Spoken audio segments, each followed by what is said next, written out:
Hey, what's up, everybody? Welcome to another edition of Established Run's NBA Injury Report Analysis Show. I'm Drew Dinkmeyer, back with Mike Gallagher. Gallagher's toughing it out. No official health and safety protocols clearance from Gallagher, but he's here. Nope. He's isolated. He's quarantined. We don't know test results yet. We're waiting to see if he can play tonight and this weekend. But good to have you back, buddy. Thanks, man. Yeah, it's been fun sitting in my house, but feeling pretty good today. Just a little sore throat, cough. Hopefully get my COVID test results back today. Hoping it's negative, but I don't really like to go out anyways, so I'll just chill at home and watch basketball. And now my girlfriend can't make me go out. I can just watch basketball. go watch basketball, go free. So it's okay. Yeah, I didn't realize COVID would be like the ultimate introvert strategy to dating. Yeah. Apparently, that's on the docket as well. Let's get into it. We've got a 9-game slate here tonight. It's actually interesting because I think the injury situations are pretty concentrated in terms of what we're dealing with. While it's a big slate and there's lots of injuries, we can kind of talk about them in groups just because they're referencing generally like one team. So let's start off with Utah. What's going on with Utah tonight? Yeah, a lot of question marks here. This is definitely one, and the team that was pretty much healthy just had their first protocol when Joe Ingles went down, and obviously the genesis of all this is Rudy Gobert. Was listed the last game with a non-COVID illness that gets put into protocols, which is interesting. That's a story for another day. But so we got him out, no Ingles. Clarkson's questionable with back tightness. We're missing some other guys as well.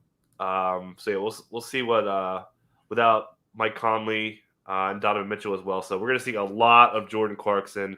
Going to see Rudy Gay missed shoot around for a personal injury, also out with a heel issue. He's had issues with both of his heels in his career. Had it in the preseason, then towards other Achilles.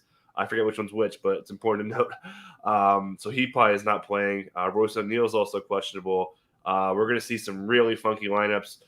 Expecting a lot of Jordan Clarkson. We'll probably see Trent Forrest start. Probably Royce O'Neal if he could go. I think Eric Paschall makes sense as a starter, as a 4-man. Guys a little bit of size. Obviously, Hassan Whiteside would start. And if Rudy Gay plays, I think he comes off the bench anyways. But they would have Daniel House off the bench. And then who else am I forgetting? Jared Butler would get mixed a little bit.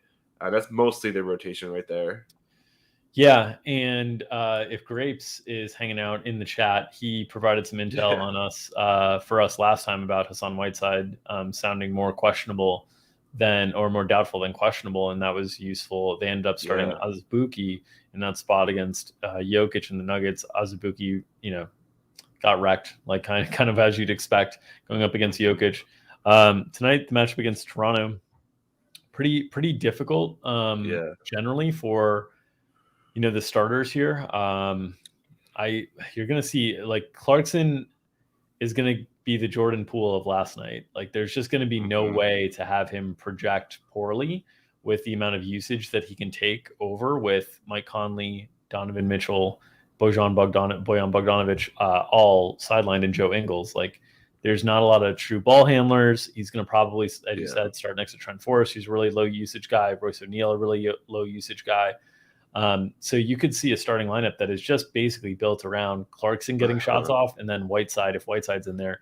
If Whiteside's not, and it's like Azubuike, I mean, it's going to be really, really tricky. And you got to remember the thing about the opponent here is Toronto. Nick Nurse is very comfortable doing weird things like box and ones and different types of defenses that could really foster inefficiency for Clarkson. So this is going to be a very, very difficult spot to deal with because the projection is just going to be so strong, but the context around the matchup is a little bit concerning.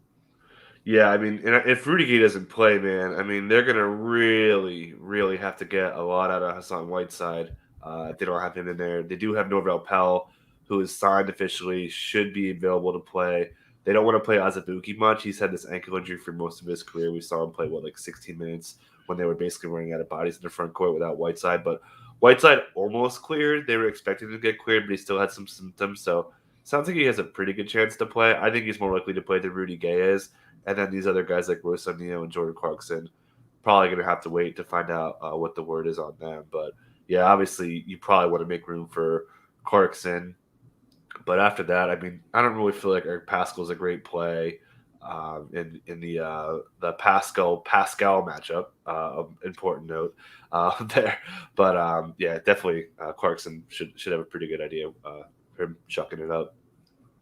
Yeah, I mean the thing is they're going to need to generate shots somewhere, so we'll see who's left. But the guys that currently on the injury report and on the roster that can create shots for themselves are Jordan Clarkson, Rudy Gay, Eric Pascal, Hassan Whiteside, and then you can get into Jared Butler a little bit as well. I was going to say Jared Butler would be interesting if he can't go. He probably would play garbage time as well, so that would be a name if you wanted to kind of go off the board. Yeah.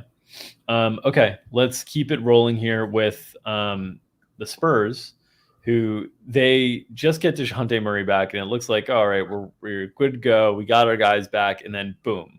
Keldon Johnson, Doug McDermott, Devin Vassell, Derek White, Thaddeus Young, all health and safety protocols. You've got Lonnie Walker as a questionable with a return to competition reconditioning situation. This has wiped out the backcourt pretty quickly. DeJounte returned in incredible fashion. There was a quote before the game about Pop, we're not going to play him 30 minutes or anything. They play him 32. He almost triple doubles, goes nuts in his return. He'll have the ball in his hands a ton. Interestingly enough, though, without Derek White on the floor this year, DeJounte Murray's usage rate hasn't really ticked up at all. It's been pretty much the same. The guys who have benefited largely are the secondary guys. There will be more minutes for some of those secondary guys tonight. What are you thinking San Antonio does here in the matchup against Philadelphia? Well, I think Lonnie's a go. We had some tweets of him a couple days ago indicating he's pretty much ready to go. So he should be out there. He is vital, in my opinion, in this matchup. They're going to really need the floor spacing. So we saw Trey Jones start with Derek White, which at first, that was my first inclination. But the more and more I think about it, are you giving up? Are you going to be okay with spacing there? Because obviously DeJounte Murray doesn't carry the jump shooting that Derek White does. So part of me thinks they might start Bryn Forbes or Josh Primo. They really want to get Primo minutes. We saw what they did in kind of a homecoming game for the Canadian-born Primo. But I still think Jones is a favorite. You really wouldn't be going there anyways. But if Lonnie's good to go and we don't get any, damning stuff from Pop, I think Lonnie could be really chucking here because they have to take some pressure off DeJounte. DeJounte's going to have, probably a little bit of tie ball on him to take a little bit of upside. But DeJounte's going to be insanely high upside. We saw what he did in his return from COVID. He goes freaking ham. What do you have, 50-something points, one of the top guys on the slate. He's just awesome, man. So definitely into DeJounte. Jakob Poeltl, horrible matchup, but he may have to play more minutes too because they're getting thinner on the front court without Keldon. KBD is going to have to play all the four for them, so he can get up there too if he's up for it and can avoid trouble. There's definitely some potential value here on the Spurs because they're going to be real thin. Milwaukee, another team to tackle. And I feel like I was, sort of complaining to you guys earlier when doing rate checks that Milwaukee, I feel like I have 7 different sets of rates and I don't have enough tabs to keep them all on because it seems like it's a hokey pokey. One game, Middleton's out, the next game Giannis is out. Now we got Drew in health and safety protocols. They're still without George Hill. They're still without Dante DiVincenzo. They're still without Pat Connaughton and Grayson Allen. So the backcourt has gotten super thin for them. They get Giannis Antetokounmpo back from the non-COVID related illness. They still have him and Chris Middleton. They cut DeMarcus Cousins. They basically put him on waivers, so he's not with the team anymore. So now you've got Giannis, Middleton, Bobby Portis as the 3 main big usage cogs, and then they're going to fill in minutes around that. One of the guys that they're most likely to do that with is Jordan Nwora, who has been a higher usage guy as well. It'll be interesting to see their tact here if they take Jordan Nwora and start him, which is kind of what they've been doing of late, or if they stagger him to the bench and just basically get some defenders and floor spacers, which they don't really have many of. It's Wes Matthews and I don't know, Semi. There's really not much there. But then have Nwora on the bench, where he can carry more of the usage, because the difference here between this game and last game is when they had Cousins and Portis, they weren't going to share the floor a ton. So they would always have one big usage guy there. Now that second unit is Sandro Mamakhalishvili. So it's not a spot that they have a big usage guy. So that's the one thing I wanted your take on. Do you think Nwora is for sure the starter here, or do you think there's a chance they bring him off the bench in kind of a super sub role? Yeah, that's tough. Because you're asking a lot of him defensively in that spot. But I think they're just going to be because we saw them put Middleton on Kevin Durant last year, and I think that's probably the plan. So, I mean, would they dare throw Wes Matthews at Harden or I think Noir at I think they Harden? would. I think they Yeah, would. I think they probably would too. So when I did matchups, I put Middleton at the point, and then Wes Matthews, Nawara, Giannis, Portis. And I mean, we saw when Drew was out, earlier in the season, it was George Hill starting. But if you dig deeper and look at like the actual tracking data and stuff, it was by far Giannis is the lead ball handler, like 6 minutes Right. of touch time, Middleton right behind him. So like George Hill was starting a point guard, but he was functionally a shooting guard. So I think West kind of takes on that role, and then Noir can give him a little bit of diversity if they're kind of stagnant pick and roll, whatever, with Giannis Middleton. So I think that makes sense. So I think Middleton, I think also I would not. another. Go ahead. I'll throw another name out there that I would not be surprised if he starts. Thanasis. Yeah. To just steal minutes against KD. They like Thanasis from a defensive standpoint. They also, with a Giannis, Middleton, Bobby Portis lineup, you don't need a lot of extra shot creation. Those guys can get a lot on their own. And so I would just not be, if Thanasis starts, I don't think he's going to be a play, because I don't think he'd have any usage. I think he'd have foul risk against Durant. I think it could be a spot start thing where he only plays 18 to 22 minutes. But it is something to keep in mind around Nawara. That would certainly impact the minutes ceiling on Nawara. But I also think him in the second unit could get just a ton of usage in that spot. So just be aware that I think you could see different lineup combinations here just because of the opponent and because of the impact of losing Cousins off the bench as a usage hog. Yeah, and I'll add too that they could steal a page out of the old Brad Stevens playbook and use Semi Oje. Brad Stevens always used against. I actually think in a weird way, and this is going to be off the board, but I actually think in a weird way, Semi or Thanasis, one of those two is more likely to start than Nawara. And I don't. I think you might be right. I don't think most people are going to look at it that way, but I do think the loss of Cousins just makes it so a couple different things. One, they might want to use Nawara as a small ball center in the second lineup a little bit. And so I just think there's ways that you get into Thanasis or Semi starting here. I don't think they're going to be DFS relevant, but I do think that will impact the way people view Nawara as a play. And I'm not so sure it's that much different, honestly. Yeah. Okay. I was going to say, I think the headline is, my God, Giannis could go freaking nuts today. Yes, he's going to have the ball in his hands a ton. Yeah. A ton. And just on the flip side of that, real quick, Bruce Brown did a really good job at Middleton last year. So we know Steve Nash changes the lineups all the time. Yeah, DNP-CD last game with Kyrie back for Bruce Brown. So who knows? So we know he mixes it up. I was trying to figure out who the lineups were. It's going to be something new, but we'll tackle that when we get to it in projections.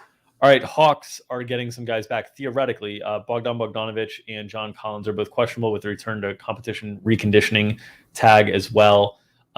If they both come back, then the Hawks are pretty much fully healthy, as healthy as they were before. They had lost DeAndre Hunter already for a long period of time, but they'd be pretty much back to fully healthy despite an injury report that still reads very, very long. Trae Young is also questionable with the low back contusion that cost him the last game. We saw DeLon Wright start in that game, but we really saw Kevin Huerter come off the bench, have a big usage role, put up a big performance. What are your thoughts on these three main starters and their availability tonight? Obviously, it's a late game. It changes things dramatically with how they approach things, and you like to attack the Lakers generally. So it's a big deal here. Do you think we see Trae and Bogdan and Collins tonight? And if we see Bogdan or Collins, do you think they're limited at all? So Bogdan and Collins were cleared a couple days ago, so they should be okay. They probably got a good workout in yesterday. We'll see how they're doing. Bogdan, he's had some injury history, so I don't think his upside's quite as high as some of the other guys who may have been up there. They may not want to let him go totally crazy. Collins, also a bigger guy. We'll see. Minutes aren't usually too crazy. Sometimes they are. But they should be good. Probably 85, 90% of normal, I feel like, is where we should be. So, talking 1 or 2 minutes off. And they're going to need him because a lot of these guys that they weren't really playing before, TLC, et cetera, aren't really, key rotation players for them. And then Trae Young's interesting because we saw the report Wednesday that they were kind of expecting him to play, went through shoot around, so on. But Joe Prunty after the game was basically saying hey, we're going to need you off the bench because we're going to need to carry offense in that second unit, which leads you to believe that they weren't expecting Trae Young to play. So he doesn't have much of a back history. He only had one back spasm issue, I think 2019 in January, something like that. So we'll see, but definitely keep an eye on that. Obviously, and then also too matchup right against the Lakers. DeJuan Wright was really good on De'Aaron Fox. Fox got hot late, but early on he limited him. So I wouldn't be surprised if we see a lot of DeJuan Wright, Trae Young overlap. Trae's going to try to hide and guard Malik Monk, Avery Bradley, whoever else. Yeah. So I think There's guys you can hide Trae on Yeah, the Lakers for sure. exactly. The So one thing I'd note there is I don't know. Like if I'm the Hawks, I don't know. I kind of want a weaker defender on Russ, so Russ shoots a bunch. Nice, there you go. Personally, so like I don't know, like kind of galaxy brain that one. Yeah. Let's talk about on the other side of that with the Lakers. I just wanted to talk quickly because Dwight Howard played so well last game, and the matchup against Clint Capella is a little bit different than some of these other matchups that they've been able to play. The LeBron at center lineup and start with that. Do you think there's any chance they go back to Dwight starting tonight just because of the matchup with Capella, or do you think they're comfortable? Like Capella's not a post-up threat really, but they do put you in a ton of action at the center spot with Capella, assuming Trae is able to play. Do you think that, like, what do you think is more likely tonight on the starter side, LeBron at center or Dwight at center? Well, Vogel said he liked Dwight in that second unit, but obviously a little different scenario against one of the most imposing rebounders in the NBA in Clint Capella. So I still think they bring him off the bench and then kind of go with what they've been trying to establish. And if things go haywire, you know, maybe a second quarter rotation, start him in the third quarter, something along those lines. We've seen that before, where like DeAndre Jordan would start and he just sucked, and they would just start Dwight Howard right out of the gate in the third. Saw him doing the playoffs as well when they were going different lineups, aiming at center spot. So I think that's kind of the plan. It could pull the plug quick. I'll throw a wrinkle at you there. If they start the LeBron and center lineup, I think Capella guards Westbrook. Oh yeah, yeah. Okay. There's one that's like way off the board, but I think that's really off the board. I think I think they could do something like that to entice Westbrook into driving, and Capella like would chase down blocks and stuff. I think they wouldn't want Capella on LeBron because I think so. In terms of where they could hide Capella, that would keep him closer to the rim, which is what I think they want generally. I think Russ would be the guy to kind of hide him on. Yeah, that's good. I like that. So sort of an interesting thought. All right, let's talk about the Wizards. They're getting Spencer Dinwiddie back. Davis Bertans got moved to doubtful, right? So I think he got called out today earlier. Yeah, okay. So Bertans is not going to be available, but getting Dinwiddie back is a big deal. They also have Holiday and Neto back as well. So like they're getting all these guards back at basically the same time. Montrezl Harrell is questionable. We think he'll be able to play as well. So it looks like the Wizards are going to be a little bit more like the Wizards of old, which look, Bradley Beal's been on this really nice run of late. Yeah. That's been like Bradley Beal from last year.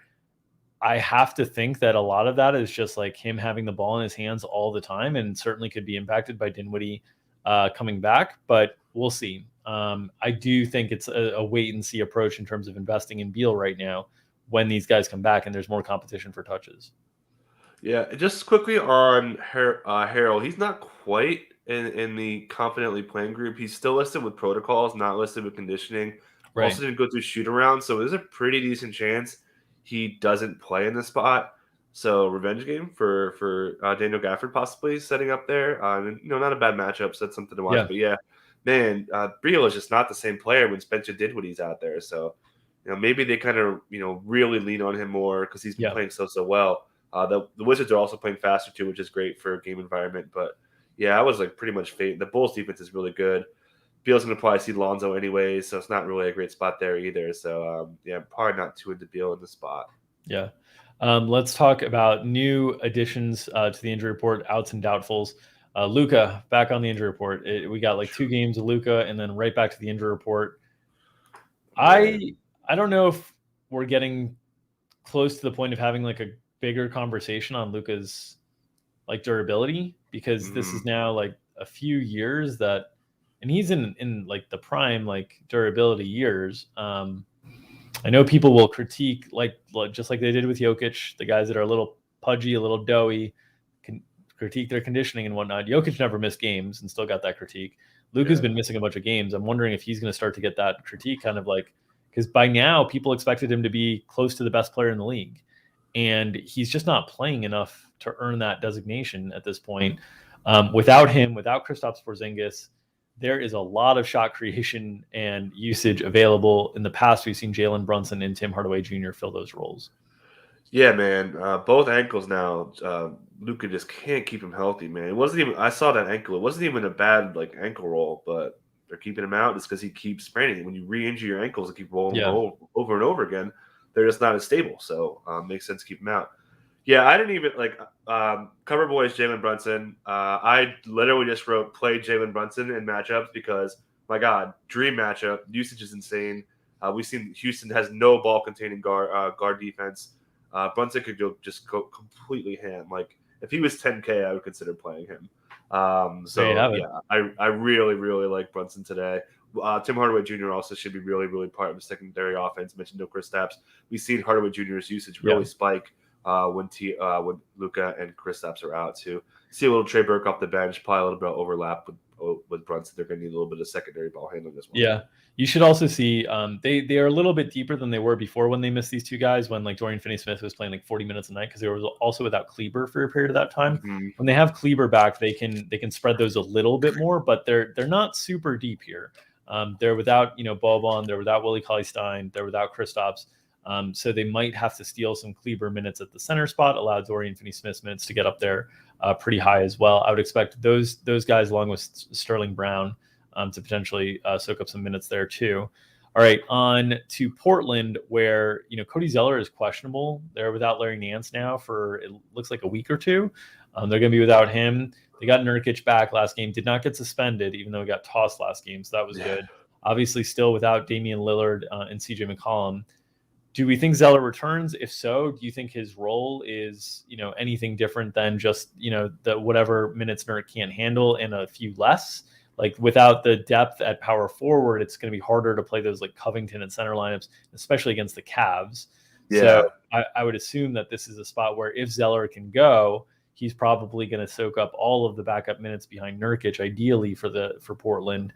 They put a full 48 between those two, keep Rocco at the 4 spot, and try to kind of work their way down. But tough matchup here against a Cavs team that's very, very big, and Portland's very, very thin in the front court. Yeah, I don't think Zeller plays anything besides non-Nurk stuff. And you mentioned Rocco. Like, I mean, you could maybe get away with Rocco when they go with like Kevin Love stuff in the second unit. You can maybe fill it in a little bit there, but not for Tony get Zeller there. If Nurk could get it going, man, he has a huge minute upside. They're going to really need him to produce. I think Anthony Simons is in a pretty good spot. They're going to have to. Like they're gonna get no interior score. Norm, when Norm gets hot, it's either because he's just red hot from 3. But the really, really good games he has, unless he's insanely hot, are when he drives a lot. We saw like when Dame went out the first time, he was driving like 25 times a game, which isn't really the way you want to beat the Cavs. So to me, it strikes me as a really big Anthony Simons spot, who's been great, man. I mean, they're really leaning on him and they're just keeping up plays for him. It's almost like they're making him new Dame, with the way they're drawing up plays for him. So I'm really into what Simons could do today if he could get a shot to fall. A couple of questionables on the injury report to tackle. Pat Beverly was listed as questionable for Minnesota. They have gotten back their main 3, Dar, Cat, and Anthony Edwards, but Beverly's kind of a big deal. So if he's out, how would things look for Minnesota? Yeah, no, Beverly is interesting. I think that would open up Malik Beasley a little bit, but they would play Jaden McDaniels a lot more because they're going to need that point of attack defender. They play OKC, so yeah, he would probably.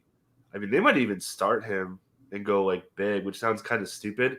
But like they're gonna want to put somebody on Shea, right? So I wouldn't be surprised if McDaniel start. This is the groin injury that Beverly had a couple months, a month ago, whatever it was.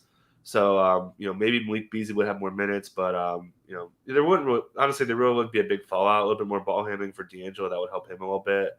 I think Cat looked great in his return. Anthony Edwards maybe a little bit more ball handling too to up him. Anthony Edwards probably gets the Lou Dort assignment, which isn't a huge deal with Dort coming back from an injury.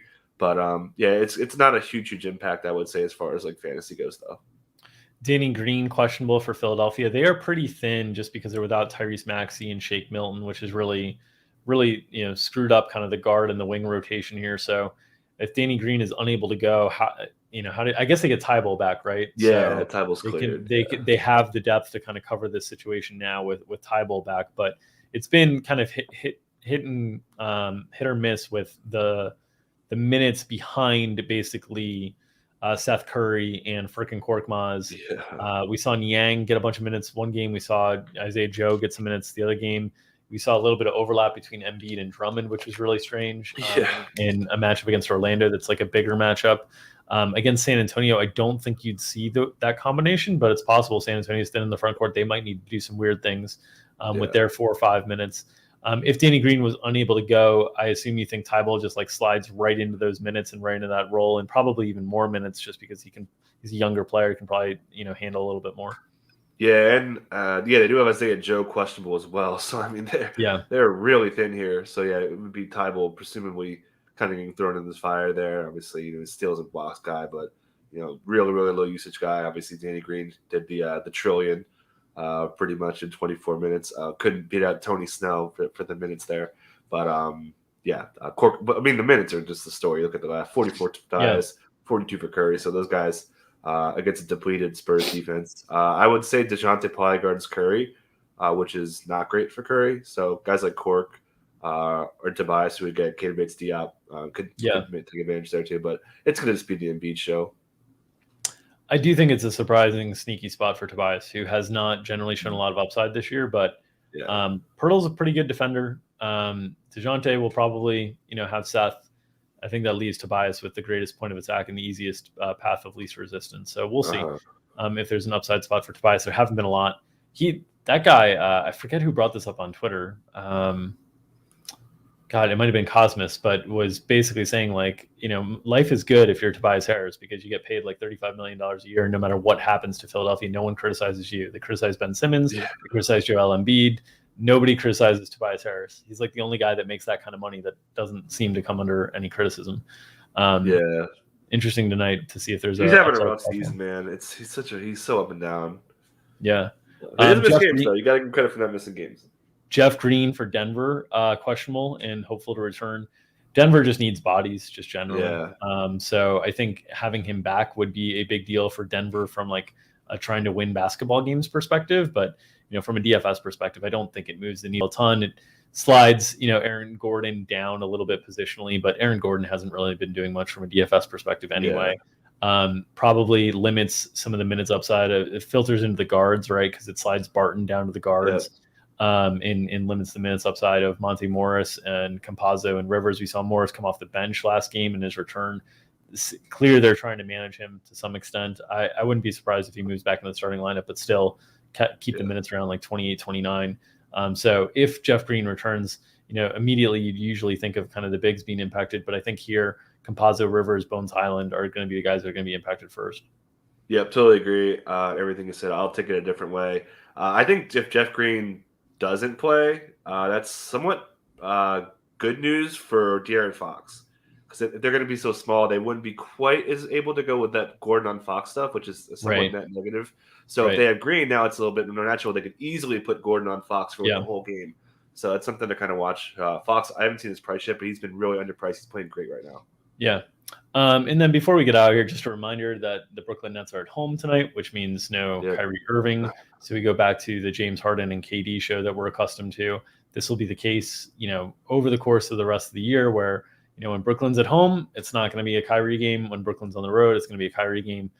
So just adjust projections accordingly for when Brooklyn is at home or on the road. Anyone else that I missed that you wanted to touch on before we get out of here, Mike? Nah, I think we hit everything that we needed to hit. But it should be. I'm going to drink. I got this ridiculous thing of water that I've been drinking. There you go. Out of. So I kill like 2 of these a day. There you go. Mix in a little vitamin C too. Start feeling better. Take care of that voice over the weekend. Mike and I will be back at 5:00 Eastern for the premium DFS show. Assuming Mike's voice is still cooperating. If not, we will have a sub in the bullpen warming up. But we'll be back next Monday. This is me calling off the sub right now. No. he's shooing the manager away as he walks out to the mound. We'll be back 2:00 Eastern on Monday of next week. Monday is not MLK Day. MLK Day, just looking ahead, that day we will probably not have the injury show just because there will be games ongoing during that period, and we'll be responsible for updating projections for our premium subscribers during that time. So this coming Monday, though, we will be there. And if you are a premium subscriber, thank you for subscribing. Join us on the live show at 5:00 Eastern tonight. If you're not, please at least consider subscribing to our YouTube channel here. Like the video, continue to help us generate traffic and ad revenue eventually to be able to keep this free for you each and every weekday. So enjoy the weekend, enjoy the basketball tonight. Much love to all you out there, and good luck in the games, and we'll see you on Monday.